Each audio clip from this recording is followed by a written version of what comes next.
Hello everyone, welcome back to my YouTube channel. ನಮ್ಮ ಮಕ್ಕಳಿಗಾಗಿ by Veena Krishna.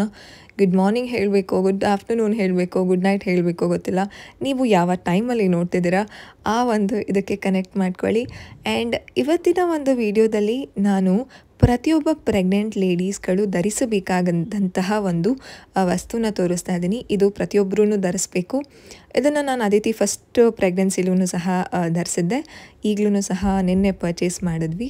ಏನಿದು, ಏನಕ್ಕೆ ಹಾಕ್ಕೊಳ್ಬೇಕು, ಏನೆಲ್ಲ ಇದರ ಪ್ರಾಮುಖ್ಯತೆ ಇದೆ ಅಂತ, ಎಲ್ಲಿ ಸಿಗುತ್ತೆ ಅನ್ನೋದನ್ನು ನಾನು ಈ ವಿಡಿಯೋದಲ್ಲಿ ಶೇರ್ ಮಾಡ್ತೀನಿ. ಆ್ಯಂಡ್ ಒನ್ ಮೋರ್ ಥಿಂಗ್ ಏನು ಅಂತಂದರೆ, ಪ್ರೆಗ್ನೆನ್ಸಿ ಟೈಮಲ್ಲಿ ಒಂದು ರೆಸಿಪಿನ ಸೇವಿಸಲೇಬೇಕು, ಪಾಲಕ್ ಸೊಪ್ಪಿನ ರೆಸಿಪಿ. Very easy. ಆ ರೆಸಿಪಿನೂ ಸಹ ನಾನು ನಿಮ್ಮ ಜೊತೆ ಶೇರ್ ಮಾಡಿದ್ದೀನಿ. So let's start the vlog. Good morning, good morning ಬುಲಬಬ್ಬ.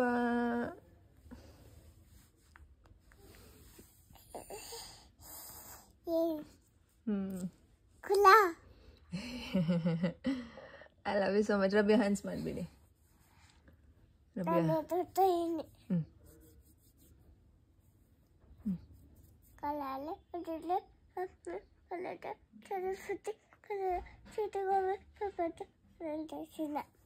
ಬಲ್ಗಡೆ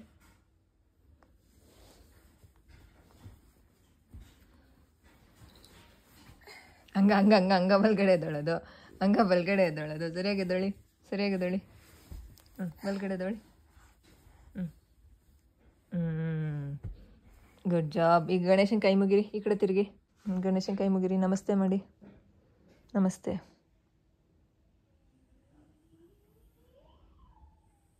ಬೆಳಗ್ಗೆ ಮಕ್ಕಳು ಎದ್ದ ತಕ್ಷಣ ಎಷ್ಟು ಮುದ್ದಾಗಿ ಪ್ರೀತಿಯಿಂದ ನಾವು ಹಬ್ಬಿಸ್ತೀವೋ ಅವರ ದಿನ ಎಲ್ಲ ಚೆನ್ನಾಗಿರುತ್ತೆ. ಆ್ಯಂಡ್ ನಮ್ಮ ದಿನಾನೂ ಚೆನ್ನಾಗಿರುತ್ತೆ.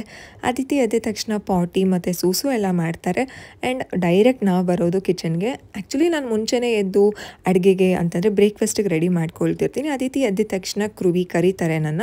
ಸೊ ದಿನಾಗಲೂ ನಾನೇ ಅದಿತಿನ ಎಬ್ಬಿಸಿ ಪ್ರೀತಿ ಮಾಡಿ ಮುದ್ದು ಮಾಡಿ, ಅದು ಒಂಥರ ನನಗೆ ಸಮಾಧಾನ. ಕ್ರುವಿ ಎಬ್ಸಿದ್ರು ನನಗೆ ಸಮಾಧಾನ ಆಗೋದಿಲ್ಲ. ಅದಕ್ಕೋಸ್ಕರ ನನ್ನನ್ನೇ ಕರೀರಿ ಅಂತ ಹೇಳಿರ್ತೀನಿ. ಸೊ ಪ್ರತಿದಿನ ಕರೀತಾರೆ. ಅವರು ನಮ್ಮ ಪಕ್ಕದಲ್ಲಿ ಮಲ್ಕೊಂಡಿರ್ತಾರಲ್ವ. ಸೊ ಕರೆದಿದ ತಕ್ಷಣ ನನಗೆ ಗೊತ್ತಾಗುತ್ತೆ. ನಾನು ಬಂದು ನನ್ನ ಒಂದು ಕೆಲಸನ ಶುರು ಮಾಡ್ತೀನಿ. ಅಂತಂದರೆ ಅದಿತಿನ ಪ್ರೀತಿಯಿಂದ ಎಬ್ಬಿಸೋದೇ ನನ್ನ ಫಸ್ಟ್ ಕೆಲಸ. ನೈಟ್ ಏನೇ ಬಾದಾಮಿನ ನೆನೆಸಿಟ್ಟಿರ್ತೀನಿ. ಅದಿತಿಗೆ 3 ಆ್ಯಂಡ್ ಮನೆಯವ್ರಿಗೆಲ್ಲ 3 ಅಂತ. ಸೊ ಅದನ್ನೆಲ್ಲ ತಿಂದು. ಆ್ಯಂಡ್ ಇವತ್ತಿನ ಒಂದು ರೆಸಿಪಿ ಯಾವುದು ಅಂತಂದರೆ, ಪಾಲಕಲ್ಲಿ ನಾನು ಪಾಲಕ್ ಸೊಪ್ಪನ್ನ ಬಳಸ್ಕೊಂಡು ಒಂದು ಕಿಚಡಿನ ಮಾಡ್ತಿದ್ದೀನಿ. ತುಂಬ ಒಳ್ಳೆಯದು. ಪಾಲಕ್ ಸೊಪ್ಪಿತ್ತು ಏನು ಮಾಡೋದು ಅಂತ ಯೋಚನೆ ಮಾಡ್ತಿದ್ದೆ. ಯಾವಾಗಲೂ ಮೆಂತ್ಯ ಬಾತ್ ಅಂತೆ ಅಥವಾ ಅದಕ್ಕೆ ಸೊಪ್ಪು ಹಾಕ್ತಿದ್ದೆ, ಅಥವಾ ಪುಲಾವ್ ಮಾಡಿದ್ರೆ ಅದಕ್ಕೆ ಸೊಪ್ಪು ಹಾಕ್ತಿದ್ದೆ. ಏನು ಮಾಡೋದು ಅಂತ ಯೋಚನೆ ಮಾಡ್ತಿದ್ದಾಗ ರೆಸ್ಟೋರೆಂಟ್ ಸ್ಟೈಲಲ್ಲಿ ಒಂದು ಪಾಲಕ್ ಕಿಚಡಿನ ಮಾಡೋಣ. ಅಮ್ಮ ಇದನ್ನು ತುಂಬ ಚೆನ್ನಾಗಿ ಮಾಡ್ತಾರೆ. ಅಮ್ಮನ ಹತ್ರ ರೆಸಿಪಿ ಇಸ್ಕೊಂಡು ಇದನ್ನು ನಾನು ಮಾಡ್ತಿದ್ದೀನಿ. ಅದಿತಿ ಈ ರೀತಿ ಆರಾಮಾಗಿ ಅಡುಗೆ ಮನೇಲಿ ಕೂತ್ಕೊಳ್ತಾರೆ.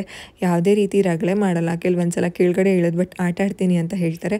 ಅದಿತಿ ನನ್ನ ಕಣ್ಮುಂದೆ ಇದ್ದರೆ ತುಂಬ ಸೇಫ್ ಅಂತ ನನ್ನ ಅಭಿಪ್ರಾಯ. ಯಾಕಂತಂದರೆ ಮನೆಯಿಂದ ಆಚೆ ಹೋದರೆ ಒಂದು ರೈಲಿಂಗ್ಸ್ ಇದೆ, ಅಲ್ಲಿ ಕಾಲೆಲ್ಲ ಆಚೆ ಆಗ್ತಿರ್ತಾರೆ. ಎಷ್ಟೊಂದು ಸಲ ಅದು ನನಗೆ ನೋಡಿ ಶಾಕ್ ಆಗಿದೆ. ಯಪ್ಪ ಒಂಚೂರು ನೋಡ್ಕೊಂಡಿಲ್ಲ ಅಂತಂದರೆ ಅದಿತಿಗೆ ಏನಾಗ್ತಿತ್ತಲ್ವ ಅಂತ. ಅದಕ್ಕೋಸ್ಕರ ಅದಿತಿನ ನನ್ನ ಕಣ್ಮುಂದೆನ ನಾನು ಇಟ್ಕೊಂಡಿರ್ತೀನಿ. ಯಾಕಂತಂದರೆ ಯಾರೂ ಸಪೋರ್ಟ್ ಮಾಡಲ್ಲ, ಯಾರೂ ಮಕ್ಕಳು ನೋಡ್ಕೊಳ್ಳಲ್ಲ ಅಂತಂದರೆ ಮಕ್ಕಳ ಜವಾಬ್ದಾರಿ ನಮ್ಮದೇ ಅಲ್ವಾ. ಆ ಒಂದು ಕಾರಣ ನನಗೇನೂ ಬೇಜಾರಿಲ್ಲಪ್ಪ. ಅಯ್ಯೋ ಅದಿತಿ ನಾನೇ ಯಾವಾಗಲೂ ನೋಡ್ಕೋಬೇಕು ಅನ್ನೋದು ನನಗೆ ಯಾವುದೇ ರೀತಿ ಒಂದು ಬೇಜಾರಿಲ್ಲ.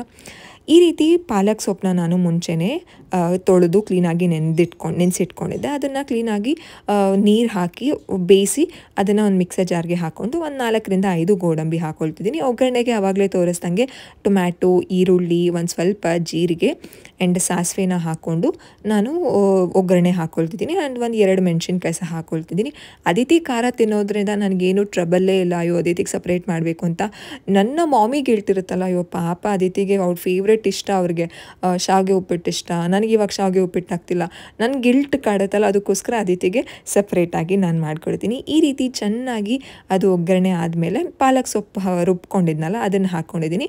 ಅದಿತಿ ಎದೋಳಕ್ಕಿಂತ ಮುಂಚೆ ನನ್ನ ಕೆಲಸ ಇದೆ. ನಾನು ಮಾಡ್ಕೊಂಡಿದ್ದು ಬೇಳೆ ಮತ್ತು ಅಕ್ಕಿನ ಚೆನ್ನಾಗಿ ಬೇಯಿಸ್ಕೊಂಡಿದ್ದೆ ಆ್ಯಂಡ್ ಹಾಲನ್ನೆಲ್ಲ ಕಾಯಿಸಿದ್ದೆ. ಆ್ಯಂಡ್ ಈ ರೀತಿ ನಾನು ಮಿಕ್ಸ್ ಮಾಡ್ಕೊತಾ ಇದ್ದೀನಿ. ಪಾಲಕ್ ಸೊಪ್ಪು ಒಂದು 5 ನಿಮಿಷ ಎಣ್ಣೆ ಬಿಟ್ಟ ಮೇಲೆ ಈ ರೀತಿ ಬೇಳೆ ಮತ್ತು ಅಕ್ಕಿನ ಹಾಕಿ ನಾನು ಮಿಕ್ಸ್ ಮಾಡಿಕೊಂಡೆ. ರೆಡಿ ಆಗಿದೆ. ಪಾಲಕ್ ಕಿಚಡಿ ತುಂಬ ಚೆನ್ನಾಗಿತ್ತು. ಒಂಥರ ಮೊಸಪ್ಪು ಸಾಂಬಾರು ಅನ್ನ ತಿಂದಂಗಿತ್ತು. ಏನಪ್ಪ ಮೊಸಪ್ಪು ಸಾಂಬಾರು ಅನ್ನ ಅಂತ ಹೇಳ್ತಿದ್ದಾರೆ ಅಂತ, ನಿಜವಾಗ್ಲೂ ಪಾಲಕ್ ಕಿಚಡಿ ಚೆನ್ನಾಗಿತ್ತು. ನೀವು ಒಂದ್ಸಲ ಟ್ರೈ ಮಾಡಿ. ಇದನ್ನು ಆಮೇಲೆ ಅನ್ನಿಸ್ತು ನನಗೆ, ಖಾರ ಪೊಂಗಲ್ ಮಾಡುವಾಗ್ಲೂ ನಾನು ಇದನ್ನು ಟ್ರೈ ಮಾಡ್ಬೋದಲ್ವಾ ಅಂತ ಅನ್ನಿಸ್ತು. But recipe was awesome. Pregnant ಲೇಡೀಸ್ಗೆ ಪಾಲಕ್ ಸೊಪ್ಪು ತಿನ್ನಲೇಬೇಕು, ತುಂಬ ಒಳ್ಳೆಯದು. ಅದರಲ್ಲಿ ಫಾಲೇಟ್ ಅಂಶ ಇರುತ್ತೆ ಆ್ಯಂಡ್ ರಕ್ತ ಸೇರುತ್ತೆ, ಇದರಿಂದ ಒಳ್ಳೆಯದು. ಆ್ಯಂಡ್ ಮನೆಗೆ ಯಾರೋ ಕೋಳಿ ಪಿಳ್ಳೆ ತಂದಿದ್ರು, ಅದರಲ್ಲಿ ಅದಿತಿ ರೂಮಿಗೆ ಬಂದುಬಿಟ್ಟಿತ್ತು ಅಂತ ಅಂದ್ಬಿಟ್ಟು ಅದಿತಿ ಆಟ ಆಡ್ತಿದ್ರು. ಅದಕ್ಕೋಸ್ಕರ ನಾನು ಈ ವಿಡಿಯೋನ ಕ್ಯಾಪ್ಚರ್ ಮಾಡಿಕೊಂಡೆ. ಮಕ್ಕಳು ಆಟನೇ ಚಂದ ಅಲ್ವಾ. ನಾನು ಹೇಳ್ತಿದ್ದೆ ಅದಿತಿ ಹೋಗಿ ಇಟ್ಕೊಳ್ಳೋಕೆ ಹೋಗುವಾಗ, ನಿನ್ನ ಥರನೇ ಪಾಪು ಅದು ಪುಟ್ಟದು ಅಂತ ಹೇಳ್ತಿದ್ದೆ. ಅದಿತಿಗೆ ಸ್ನಾನಕ್ಕೆ ರೆಡಿ ಆಗಿತ್ತು, ಸ್ನಾನ ಮಾಡಿಸಿ ಬ್ರೇಕ್ಫಾಸ್ಟ್ ಎಲ್ಲ ಆದಮೇಲೆ ಈವ್ನಿಂಗ್ ನಾವು ಹೊರಗಡೆ ಹೋಗಿದ್ವಿ ಈ ವಸ್ತುನ ತೊಗೊಂಡು ಬರೋದಕ್ಕೆ. ಪ್ರೆಗ್ನೆನ್ಸಿ ಟೈಮಲ್ಲಿ ಈ ವಸ್ತುನ ಧರಿಸೋದ್ರಿಂದ ತುಂಬ ಒಳ್ಳೆಯದು.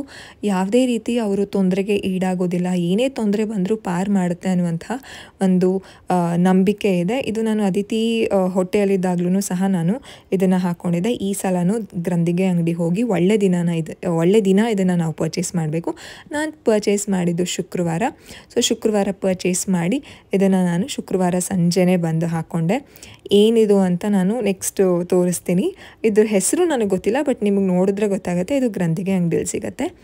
ಆ್ಯಂಡ್ ಆಮೇಲೆ ಯಾಕೋ ತುಂಬ ಕ್ರೇವಿಂಗ್ ಆಗ್ತಿತ್ತು. ಒಂದು 5 ಡೇಸಿಂದನೋ 4 ಡೇಸಿಂದನೋ ಇದು ತಿನ್ನಬೇಕು ಅಂತ, ಬ್ರೆಡ್ ಟೋಸ್ಟ್ ತಿನ್ನಬೇಕು ಅಂತ. ಕ್ರುವಿಗೆ ಹೇಳ್ತಾನೆ ಇದ್ದೆ, ತಂದ್ಕೊಡ್ತೀನಿ ಬಿಡು ಅಂತ ಹೇಳ್ತಿದ್ರು. ನಾನು ಹೇಳ್ತಿದ್ದೆ ಅಲ್ಲೇ ಹೋಗಿ ಕೊಡಿಸಿ ಬಿಸಿ ಬಿಸಿ ತಿನ್ನಬೇಕು ನಾನು ಅಂತ. ಸರಿ ಅಂದ್ಬಿಟ್ಟು ನಾವು ವಾರಿಯರ್ ಬೇಕ್ರಿಗೆ ಹೋಗಿದ್ವಿ. ಯಾಕೆ ನಾನು ವಾರಿಯರ್ ಅಂತ ಹೇಳ್ತಿದ್ದೀನಿ ಅಂತ, ನಾವಿರೋ ಏರಿಯಾಗೂ ವಾರಿಯರ್ಗೂ ಇಲ್ಲ ಅಂತಂದ್ರೂ ಒಂದು 4-5 ಕಿಲೋಮೀಟರ್. ಕ್ರುವಿ ಅಲ್ಲಿಗೆ ಹೋಗಿ ಕರ್ಕೊಂಡು ಹೋಗಿ ಕೊಡಿಸಿದ್ರು. ಆ್ಯಂಡ್ ಅದಿತಿಗೆ ಕೇಕ್ ಅಂತ ಹೇಳ್ತಿದ್ರು. ಈಗ ಎಲ್ಲ ಇನ್ಸ್ಟಾಗ್ರಾಮು ಯೂಟ್ಯೂಬ್ ಓಪನ್ ಮಾಡಿದಾಗೆಲ್ಲ ಕ್ರಿಸ್ಮಸ್ ಕೇಕ್ ಬರ್ತಾ ಇರುತ್ತಲ್ಲ, ಡಾಡಾ ನನಗೂ ಕೇಕ್ ಕೊಡಿಸೋ ಅಂತ ಪ್ರೀತಿಯಿಂದ ಕೇಳ್ತಾರೆ ಅದಿತಿ. ಸೊ ಆಯಿತು ಕೊಡಿಸ್ತೀನಿ ಮಗಳ. ಆ್ಯಂಡ್ ಕ್ರುವಿಗೆ ಇನ್ನೊಂದೇನು ಅಂತಂದರೆ, ಈಗ ತುಂಬ ಒಂದು ನಕಲಿ ನಡೀತಾ ಇದೆ ಅಲ್ವಾ, ಒಳ್ಳೆ ಪ್ರಾಡಕ್ಟ್ ಯೂಸ್ ಮಾಡ್ತೀವಿ ಅಂತ ಹೇಳಿ ಏನೇನೋ ಮಕ್ಕಳು ಆರೋಗ್ಯ ಹಾಳು ಮಾಡ್ತಾರೆ. ಅವ್ರಿಗೂ ಅಂದರೆ ನಾರ್ಮಲ್ ಲೋಕಲಲ್ಲೆಲ್ಲ ಕೊಡ್ಸೋಕೆ ಇಷ್ಟ ಆಗೋಲ್ಲ. ಅದಕ್ಕೋಸ್ಕರ ವಾರಿಯರ್ಗೆ ಹೋಗಿ ಅದಿತಿಗೆ ಕೇಕ್ ತೊಗೊಳ್ಳುವಂತಹ ಒಂದು ಇದಕ್ಕೋಸ್ಕರನೇ ವಾರಿಯರ್ಗೆ ಕರ್ಕೊಂಡು ಹೋದರು. ಹನಿ ಕೇಕ್ ಮಾತ್ರ ವಾರಿಯರ್ ಬೇಕ್ರಿಯಲ್ಲಿ ತುಂಬ ಚೆನ್ನಾಗಿರುತ್ತೆ. ಇದು ಓರಿಯಾರ್ ಅಲ್ಲ, ಇನ್ನೊಂದು ವಾರಿಯರ್ ಅಂತಲೇ ಬರುತ್ತಲ್ಲ ಇದರಲ್ಲಿ, ಫಸ್ಟ್ ಬ್ಲಾಕ್ ಹತ್ರ ಇದೆಯಲ್ಲ ವೆಸ್ಟ್ ಆಫ್ ಕಾರ್ಡ್ ರೋಡ್, ಅಲ್ಲಿ ತುಂಬ ಚೆನ್ನಾಗಿರುತ್ತೆ honey cake. But bit costly ಅಂತ ಅನ್ನಿಸ್ತು. ಒಂದು ಹನಿ ಕೇಕು 45 ರೂಪೀಸ್ ಏನೋ 2 ಪ್ಯಾಕ್ ಬರುತ್ತೆ. ತೊಗೊಂಡ್ಮೇಲೆ ನಂಗೆ ಕ್ರುವಿ ಹೇಳಿದ್ರು 145 ಅಂತ. ನಾನು ಹೇಳ್ತಿದ್ದೆ ಮತ್ತು ಅದಿತಿಗೆ ಮಾತ್ರ ತೊಗೊಳ್ಬೇಕು ತಾನೇ, 2 ಯಾಕೆ ತೊಗೊಂಡ್ರಿ ಅಂತ. ನಿನ್ನ ಹೊಟ್ಟೆಲ್ ಪಾಪು ಇಲ್ವಾ, ಅದಕ್ಕೂ ತಿನ್ಸು, ಇಬ್ರಿಗೂ ಒಂದೇ ಅಂತ ಹೇಳ್ತಾಯಿದ್ರು. ಆಮೇಲೆ ಆ್ಯಂಡ್ ಅಲ್ಲಿ ಇನ್ನೊಂದು ಖಾರದ ಹಪ್ಪಳ ಸಿಗುತ್ತೆ ಅಂತಂದರೆ ನಿಪ್ಪಟ್ಟು ಥರ, ಅದನ್ನು ಅದಿತಿ ಅಪ್ಪಳಂ ಅಂತ ಹೇಳ್ತಾರೆ, ಅದನ್ನು ಕೊಡಿಸಿ ಅಂತ ಹೇಳಿದ್ರು. ಅದನ್ನು ತೊಗೊಂಡ್ವಿ. ಆ್ಯಂಡ್ ಯೂಶಲಿ ಅದಿತಿಗೆ ಜಂಕ್ ಫುಡೆಲ್ಲ ನಾವೇನೂ ಕೊಡೋದಿಲ್ಲ. ಈ ಲೇಸು ಕುರ್ಕುರೆ ಎಲ್ಲ ಅದಿತಿ ಇದುವರೆಗೂ ತಿಂದಿಲ್ಲ ಅಂತ ಅನ್ಸುತ್ತೆ. ಯಾವ್ದಾರ ಮಕ್ಕಳು ತಿನ್ನುವಾಗ ಅವ್ರು ಅದಿತಿ ಕೈಗೆ ಒಂದು ಕೊಟ್ಟಾಗ ನಾನು ತಿನ್ನಲಿ ಬಿಡು ಅಂತ ಹೇಳಿದ್ದೀನಿ ಹೊರ್ತು, ಅದಿತಿಗೆ ಅಂತಲೇ ನಾವು ಲೇಸ್ ಕೊಡಿಸೋದು, ಚಿಪ್ಸ್ ಕೊಡಿಸೋದು, ಜ್ಯೂಸ್ ಕೊಡಿಸೋದು ಆ ರೀತಿ ಎಲ್ಲ ಯಾವತ್ತೂ ಮಾಡಿಲ್ಲ. ಚಕ್ಲಿ ಕೊಡ್ತೀನಿ ಮನೆಯಲ್ಲಿರುವಂಥದ್ದು, ಆಮೇಲೆ ಕೋಡುಬಳೆ, ಈ ರೀತಿ ನಿಪ್ಪಟ್ಟುಗಳನ್ನ ಅದಿತಿ ಕೊಡ್ತೀನಿ. ಆ್ಯಂಡ್ ಇಷ್ಟೆಲ್ಲ ಪರ್ಚೇಸ್ ಮಾಡಿದ್ವಿ. ಹಾಗೆ ಎಲ್ಲ ಬೇಕರಿಗೆ ಅಥವಾ ಈ ರೀತಿ ಹೋದಾಗ ಅದು ಬೇಕು ಇದು ಬೇಕು ಅಂತ ಅನಿಸುತ್ತೆ. ಕ್ರುವಿ ಯಾವತ್ತೂ ನಮ್ಮಪ್ಪನ ಥರನೇ ಯಾವುದಕ್ಕೂ ಬೇಡ ಅಂತ ಅನ್ನಲ್ಲ. ಆ್ಯಂಡ್ ಬ್ರೆಡ್ ಟೋಸ್ಟ್ ಬಿಸಿ ಬಿಸಿ ನನಗೆ ಕೊಟ್ಟರು. ಅದಿತಿಗೆ ಬೇಡ ಅಂತ ಹೇಳಿದ್ರು. ಸರಿ ಅಂದ್ಬಿಟ್ಟು ನಾನೇ ಬ್ರೆಡ್ ಟೋಸ್ಟ್ನ ತಿಂದೆ. ಆ್ಯಂಡ್ ಕ್ರುವಿ ನನಗೂ ಬೇಡ, ನಾನು ಲೇಟಾಗಿ ಊಟ ಮಾಡಿದ್ದೀನಿ ಅಂತ ಹೇಳಿದ್ರು. So I enjoyed my bread toast. ತುಂಬ ಚೆನ್ನಾಗಿ ಎಂಜಾಯ್ ಮಾಡಿದೆ. ನಾನು ಅದೇ ರೀತಿ ಚಿಕ್ಕದ್ರಲ್ಲಿ ಖುಷಿ ಕಾಣ್ತೀನಿ, ಇದೇ ಬೇಕು ಅದೇ ಬೇಕು ಅಂತ ಹೇಳಲ್ಲ. ಇದನ್ನೇ ನಾನು ಅಪ್ಪಳಪ್ಪಮ್ ಅಂತ ಹೇಳಿದ್ದು. ತುಂಬ ಖಾರ ಇರುತ್ತೆ, ಅದಿತಿಗೆ ಖಾರ ಅನ್ನೋದು ತುಂಬ ಇಷ್ಟ. ಆ್ಯಂಡ್ ನೀವು ಏನಾದರೂ ವಾರಿಯರ್ ಬೇಕರಿಗೆ ಹೋದರೆ ಈ ನಿಪ್ಪಟ್ಟನ್ನ ಟ್ರೈ ಮಾಡಿ, ಅಂತಂದರೆ ಪಾಪಡ್ನ ಟ್ರೈ ಮಾಡಿ, ಸಕ್ಕತ್ತಾಗಿರುತ್ತೆ. ಪ್ರೆಗ್ನೆನ್ಸಿ ಟೈಮಲ್ಲಿ ನನಗೆ ಕೆಲವೊಂದು ಸಲ ಖಾರ ತಿನ್ನಬೇಕು ಅಂತ ಅನ್ನಿಸ್ದಾಗ ಇದನ್ನು ನಾನು ಮನೇಲಿ ತಂದಿಟ್ಕೊಂಡಿರ್ತೀನಿ, ತಿಂತೀನಿ. ಎಷ್ಟು ಚೆನ್ನಾಗಿರುತ್ತೆ ಗೊತ್ತಾ, ಅದ್ರ ಮೇಲೆ ಎಷ್ಟು ಚೆನ್ನಾಗಿ ಚಿಲ್ಲಿ ಫ್ಲೇಕ್ಸ್ ಇರುತ್ತೆ ಅಂತಂದರೆ ಅಷ್ಟು ಖಾರ ಅನಿಸುತ್ತೆ ಬಾಯಿಗೆ, ಸಕ್ಕತ್ತಾಗಿರುತ್ತೆ. ಜ್ವರ ಬಂದಿರೋ ಟೈಮಲ್ಲಂತೂ ಮಸ್ತ್ ಸ್ನ್ಯಾಕ್ ಅಂತಲೇ ಹೇಳ್ಬೋದು. ಹೊರಟ್ವಿ ಅಲ್ಲಿಂದಾನು. ಆ್ಯಂಡ್ ಒಂಥರ ನಮಗೆ ಈವ್ನಿಂಗ್ ಈ ರೀತಿ ಕ್ರುವಿ ಕರ್ಕೊಂಡು ಹೋಗ್ಬಿಟ್ರೆ ನನಗೆ ಅದಿತಿಗೆ ತುಂಬ ಸಮಾಧಾನ. ಯಾಕಂತಂದರೆ ಬೆಳಗ್ಗೆಯಿಂದ ಮನೇಲೇ ಇರ್ತೀವ. ಸೊ ಈ ರೀತಿ ಆಚೆ ಕರ್ಕೊಂಡು ಹೋದಾಗ ಏನೋ ಒಂಥರ ನೆಮ್ಮದಿ, ನಮಗೇನೋ ಒಂಥರ ಸಿಕ್ಬಿಟ್ಟಿದೆ ಅನ್ನೋ ಥರ ಖುಷಿ ನಮಗೆ. ಆ್ಯಂಡ್ ಮನೆಗೆ ಬಂದು ಶುಕ್ರವಾರ ಅಲ್ವಾ, ಶುಕ್ರವಾರ ಹಾಕ್ಕೊಳ್ಬೇಕು ಇದು ಅಂತ ನನಗೆ ಗೊತ್ತಿತ್ತು. ಅದಕ್ಕೋಸ್ಕರ ನಾನು ಶುಕ್ರವಾರನೇ ತಂದು ಇದನ್ನು ನಾನು ಹಾಕ್ಕೊಳ್ತಿದ್ದೀನಿ. ಇದನ್ನು ಹಾಕ್ಕೊಳ್ಳೋದ್ರಿಂದ ಪ್ರೆಗ್ನೆನ್ಸಿ ಟೈಮಲ್ಲಿ ಯಾವುದೇ ರೀತಿ ಗ್ರಹಣ ಅಥವಾ ಇದು ಬರುತ್ತೆ ಅಲ್ಲ, ಸೂರ್ಯಗ್ರಹಣ, ಚಂದ್ರಗ್ರಹಣ ಮತ್ತು ಸಿಡಿಲು, ಅದೆಲ್ಲದರಿಂದ ಪಾರು ಮಾಡುತ್ತೆ, ಒಂಥರ ಪ್ರೊಟೆಕ್ಷನ್ ಥರ ಪ್ರೆಗ್ನೆಂಟ್ ಲೇಡೀಸ್ಗೆ ಇದು ಕಾಪಾಡುತ್ತೆ. ಅದಕ್ಕೋಸ್ಕರ ನಾನು ತಂದು ಹಾಕ್ಕೊಂಡೆ. ನೀವು ಪ್ರೆಗ್ನೆಂಟ್ ಲೇಡೀಸ್ ಆಗಿದ್ರೆ 3 ತಿಂಗಳಿಂದ ನೀವು ಇದನ್ನು ಹಾಕ್ಕೊಳ್ಬೋದು. ಆ್ಯಕ್ಚುಲಿ ನಾನು ಲೇಟ್ ಮಾಡಿದೆ, ನಾನು ತೊಗೋಬೇಕು ಅಂತ ಅಂದ್ಕೊತಾನೆ ಇದ್ದೆ. ಕೃವಿ ತುಂಬ ಬ್ಯುಸಿ ಇರೋದ್ರಿಂದ ಮರ್ತೇ ಹೋಗ್ಬಿಟ್ಟೆ. ಬಟ್ ಇವತ್ತು ಶುಕ್ರವಾರ, ಈ ವೀಕ್ ತೊಗೊಳ್ಳೇಬೇಕು ಅಟ್ ಎನಿ ಕಾಸ್ಟ್ ಅಂತ ಹೇಳಿ ಇದನ್ನು ನಾನು ತಂದು ಹಾಕ್ಕೊಂಡೆ. ನೀವು ಪ್ರೆಗ್ನೆಂಟ್ ಆಗಿದ್ದರೆ ದಯವಿಟ್ಟು ಈ ಒಂದು ಟಿಪ್ನ ಫಾಲೋ ಮಾಡಿ, ತುಂಬ ಒಳ್ಳೆಯದು.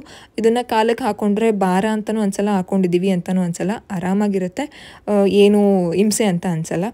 ನೀವು ಹಾಕ್ಕೊಳ್ಳಿ. ಆ್ಯಂಡ್ ರೆಸಿಪಿ ಹೇಗಿತ್ತು ಅಂತ ಕಾಮೆಂಟ್ ಸೆಕ್ಷನಲ್ಲಿ ತಿಳಿಸಿ. ಏನೋ ಒಂಥರ ಸಮಾಧಾನ, ಖುಷಿ ಅನ್ನಿಸ್ತು. ಯಪ್ಪ ಸದ್ಯ ಹಾಕ್ಕೊಂಡಲ್ಲ, ಲೇಟ್ ಆಯಿತು ಪರವಾಗಿಲ್ಲ ಇವತ್ತು ಹಾಕ್ಕೊಂಡೆ ಅಂತ ಸಮಾಧಾನ, ಖುಷಿ. ಆ್ಯಂಡ್ ಬೆಳಗ್ಗೆ ದೇವಸ್ಥಾನಕ್ಕೆ ಸಹ ಹೋಗಿದ್ವಿ. ಅದರ ವ್ಲಾಗ್ನ ನಾನು ಡೀಟೇಲಾಗಿ ಮಾಡ್ಕೊಳ್ಳೋಕ್ಕಾಗಲಿಲ್ಲ. ಅದಿತಿದು ಕೆಲವು ಕ್ಲಿಪ್ಪಿಂಗ್ಸ್ನ ತೊಗೊಂಡಿದ್ದೀನಿ, ಅದನ್ನು ಅದಿತಿ ಮಿನಿ ವ್ಲಾಗಲ್ಲಿ ಇನ್ಸ್ಟಾಗ್ರಾಮಲ್ಲಿ ಹಾಕ್ತೀನಿ. ನಾಳೆ ಹಾಕೋಣ ಅಂತ ಅಂದ್ಕೊಂಡಿದ್ದೀನಿ, ಸೊ ನಾಳೆ ಹಾಕ್ತೀನಿ. ಸೊ ಹೇಗಿತ್ತು ವ್ಲಾಗ್ ಅಂತ ನನಗೆ ಕಾಮೆಂಟ್ ಸೆಕ್ಷನಲ್ಲಿ ತಿಳಿಸಿ, ನಿಮ್ಮ ಅನಿಸಿಕೆ, ಅಭಿಪ್ರಾಯ. ಆ್ಯಂಡ್ ಚಾನಲ್ಗೆ ಸಬ್ಸ್ಕ್ರೈಬ್ ಮಾಡ್ಕೊಂಡಿಲ್ಲ ಅಂತಂದರೆ ಈಗಲೇ ಸಬ್ಸ್ಕ್ರೈಬ್ ಮಾಡ್ಕೊಳ್ಳಿ. See you, tata, love you all, bye.